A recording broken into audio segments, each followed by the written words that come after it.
Officer Michael saw three things when he pulled over that black sedan: a black man, an expensive car, and no reason to stop him. So he made one up: erratic lane deviation. There was none, but the moment the driver reached for his wallet, Michael's hand flew to his gun. "Show me your hands." The man didn't panic. He reached slowly into his jacket. "I am," he said calmly. "I'm showing you my badge." FBI. Special Agent. Federal Authority. Officer Michael had just profiled a federal agent, and every second of it was sitting on dashcam. The blue lights cut through the rain. Officer Michael stepped out of his cruiser, jaw tight, flashlight already in hand. He'd been watching this car for 3 blocks. Black sedan. Nice suit behind the wheel. Driving carefully. Too carefully. That's what made Michael suspicious. He tapped on the window twice. The driver rolled it down. Calm. Hands visible on the steering wheel. "License and registration," Michael said. His voice had that sharp edge, the one that said, "I'm in charge here." "Officer, I was maintaining proper lane position," the driver said evenly. "But I'll comply."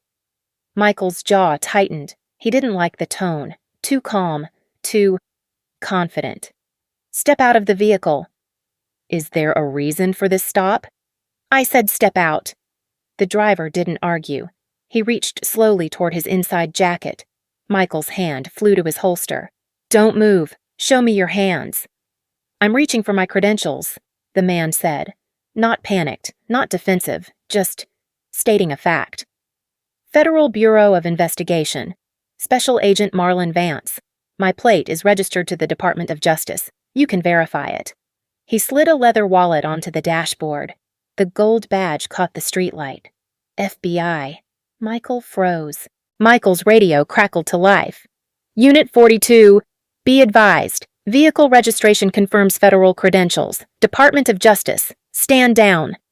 The words hit Michael like cold water. His hand was still on his holster.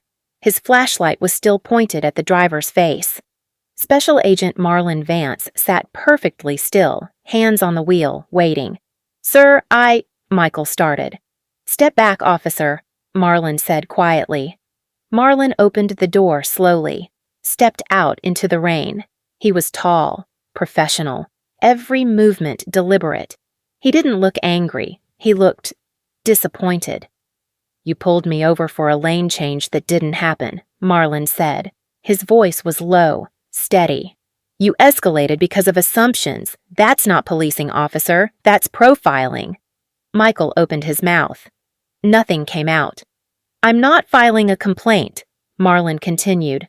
"Not today, but you will log this stop. You will review that dash cam, and you will ask yourself one question." He handed Michael a business card, federal contact information. "Did you stop me because of what I did, or because of what I look like?" Marlon got back in his car. The engine started. The headlights cut through the rain, and he drove away. Michael stood there for a long time, rain soaking through his uniform, hand still shaking. He'd been a cop for 8 years. He'd made hundreds of traffic stops. He'd always told himself he was fair, professional, by the book. But tonight, for the first time, he asked himself a question he'd never wanted to answer. How many of those stops were really about safety? And how many were about suspicion I didn't even realize I had? He looked down at the business card in his hand. Special Agent Marlon Vance, Civil Rights Division, Federal Bureau of Investigation, Civil Rights Division. Michael's stomach dropped.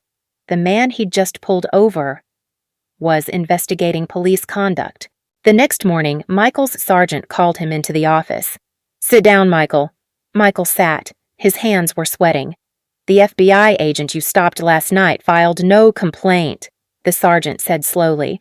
"But I watched the dash cam. So did Internal Affairs. So did the chief." Michael's throat went dry. "You're being reassigned. Desk duty, pending review." "Sir, I was just—" "You pulled over a federal agent for no reason. You escalated without cause. You almost drew your weapon on a man reaching for identification." The sergeant leaned forward. "He could have ended your career with one phone call, Michael. He didn't. Do you understand why?" Michael shook his head. Because he gave you something you didn't give him, the benefit of the doubt. Michael sat at a desk for the next 6 months.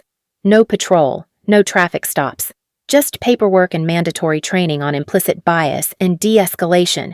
He had a lot of time to think about the man in the rain, the calm voice, the restraint, the dignity of someone who could have destroyed his career, but chose mercy instead.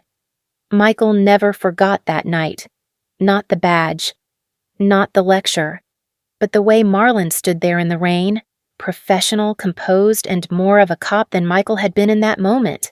That's the lesson. Not from a sermon, not from a class, from a man who showed him what real authority looks like. It doesn't shout. It doesn't threaten. It simply stands its ground. If you enjoyed this journey into the vault, hit that like button and subscribe to My Story Vault TV for more stories of secrets, betrayal, and the human heart, and I'll see you in the next vault.